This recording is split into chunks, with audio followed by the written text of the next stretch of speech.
This meeting regarding a potential intervention in the conflict between the Orion Dominion and the Ravager Pact comprised of the Zelvarian war clans, the Draken Void Pack, and the Varkosian Dominion has now concluded. The motion is rejected. However, as requested, we will grant Ambassador Elias Rourke of the Orion Dominion the opportunity for closing remarks on this matter. As the High Speaker of the Galactic Assembly stepped down, all optical receptors and sensory organs turned toward Ambassador Rourke. He moved deliberately toward the front of the chamber, his exhaustion apparent, even to those unfamiliar with human expressions. His weary stance brought visible satisfaction to the representatives of the Ravager Pact. It was clear he had held on to hope that the Council would choose to intervene, that they would take action in favor of his people. Reaching the podium, he took a measured breath, straightened his posture, and spoke in a voice both calm and resolute. Esteemed members of the Galactic Assembly, I have heard your decision, and I must say I am deeply disappointed. I have seen proud warrior civilizations shrink from the very challenge to order they were meant to uphold. I have watched devout nations turn their backs on the principles their deities bestowed upon them. I have witnessed the herd close ranks and shut their eyes as one of their own, the youngest among Themis besieged. He paused, inhaling deeply before leaning forward over the podium, his gaze steely as he continued. But that is the truth of it, isn't it? You do not see us as part of your herd, your pack, barely even a tolerated presence within this council. We have always been the outsiders, the ones who never quite belonged, the ones without a faction. Yes, we have allies, the Silvari, the Mirdan, the Kalor, the Thessari, the Genari, and the Orvos, and we still trust them implicitly.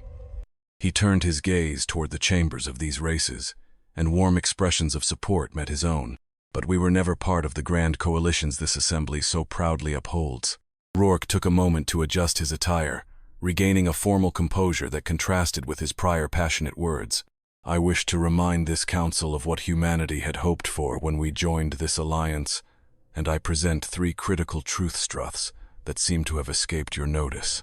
He pressed a button on the podium, and a sequence of images illuminated the vast display behind him. At the same time, the council members' datapads mirrored the projection.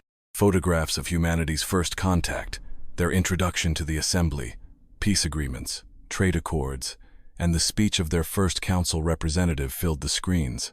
In each, humans were either smiling or extending gestures of peace. When we joined this assembly, we saw something remarkable. Races of prey and predator sitting together, discussing matters not with violence, but with reason. We saw the possibility of Harmonia Place where we could belong. Though our arrival was met with hesitation, we were accepted, and that was enough. Initially, you feared us, a species from a death world, omnivorous and resilient beyond expectation. Over time, you came to see us as diplomatic, adaptable, and shrewd. We proved ourselves as strategists and negotiators, and lived peacefully among you for 2 decades.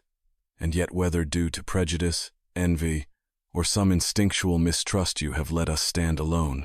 Now, 3 hostile factions calling themselves the Ravager Pact have launched an all-out assault against us. We sought peace among the stars and found war instead. Even now, our home system is under siege, our colonies blockaded, our people starving, our hopes soar futurely in ruins before us. From certain chambers came murmurs of satisfaction approval from the very species that waged war upon them. With a wave of his hand, Rourke cleared the holographic display. The first truth is this: we have pleaded with this council time and again. We have cited the laws they violated, the treaties they disregarded. We have proposed solutions, offered compromises, sought assistance from our trade partners and allies, and at every turn we were denied.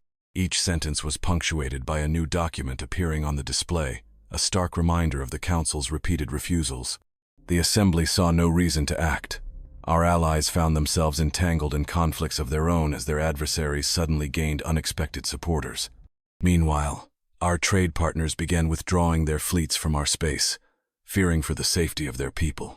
Even when the Ravager Pact shot down Haven Star relief vessel ships granted galactic immunity by this very council, there was no response.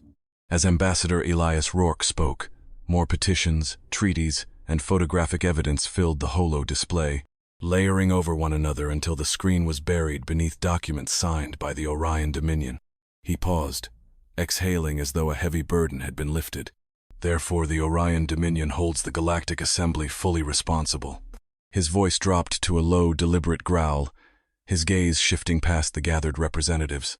For the current state of affairs and for what comes next. A chill swept through the chamber, several council members visibly recoiling at the tone of his words. The second truth concerns the Assembly's factions and how we were classified. Carnivorous species had examined human physiology, no natural claws for tearing, no thick fur or armored plating for defense, and labeled them prey. Piscivorous species, seeing no adaptations for hunting oceanic creatures, dismissed them outright. Herbivores observed their forward-facing eyes and canines and immediately decided they were not among their kind. They were neither calcivores, incapable of consuming mineral-based sustenance, nor autotrophs, unable to generate their own food. And so, the Assembly created a new classification: carrion feeders, scavengers, corpse seekers. We did not object. Rourke continued with a dismissive wave of his hand. We were unaware of how deeply these faction labels mattered to you. Had we known, perhaps we would have spoken up when we were ridiculed. Then, his voice darkened. But now, we wish to remind this council of the answer we gave when asked about our diet during our admission into the Assembly. We are omnivores. We can eat just about anything. We did not lie. A brief, knowing smile crossed his face. In that instant, many of the predator-aligned species unconsciously took a step back, while the prey-aligned ones realized they had remained unnervingly still. Rourke gestured toward the holo display, which now depicted a list of all council species, each one paired with an equivalent Earth organism, whether plant or animal.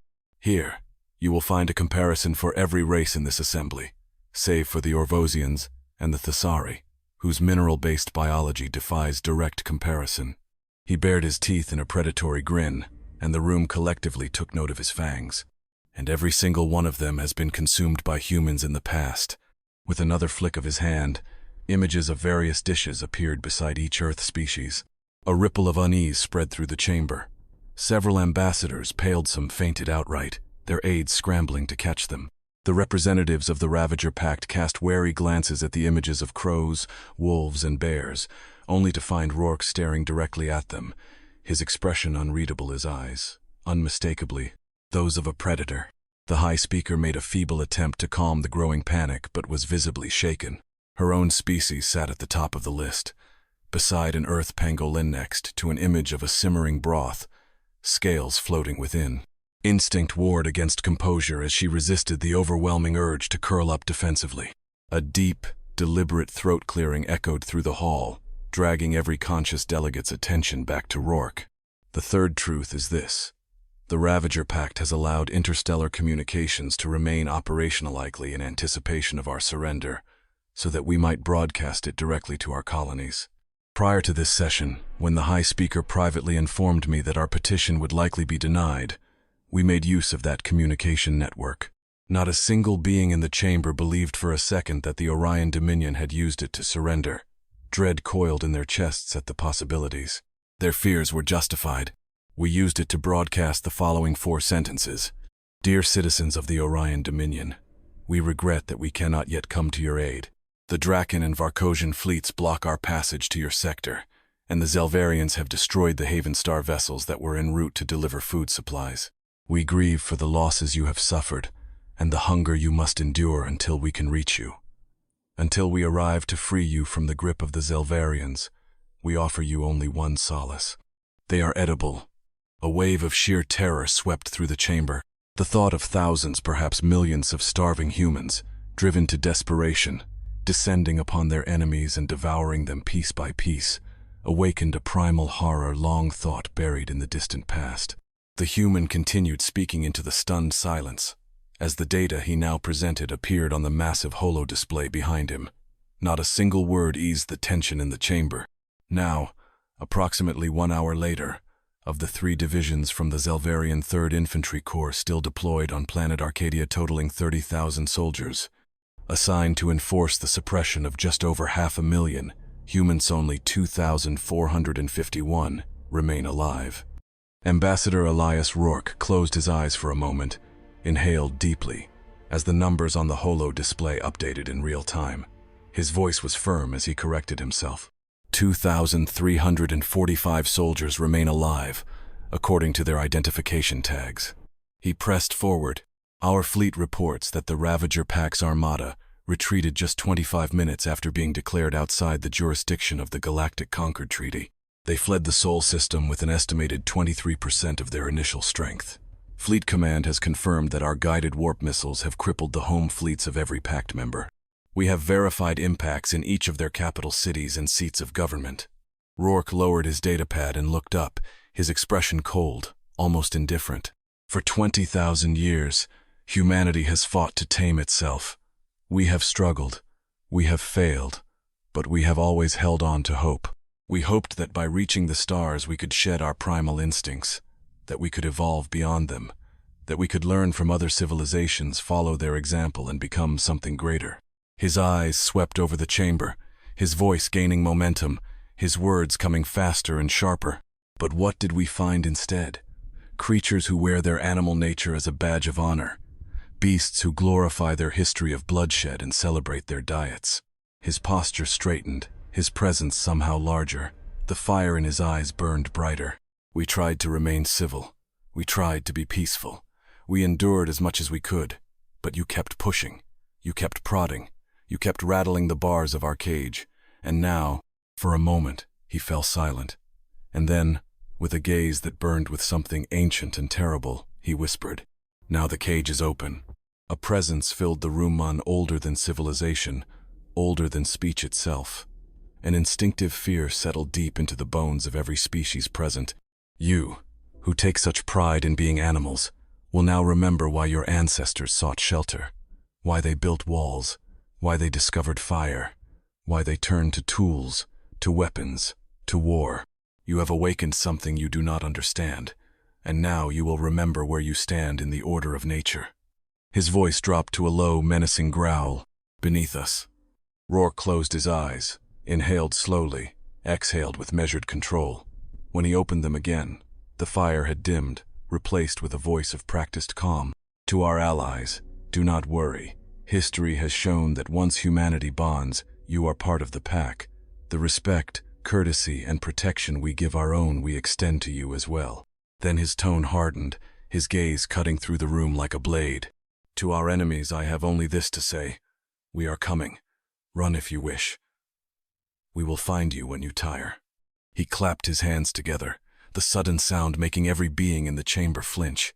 And then, with an almost jovial smile, he said, "That concludes the closing statement of the Orion Dominion.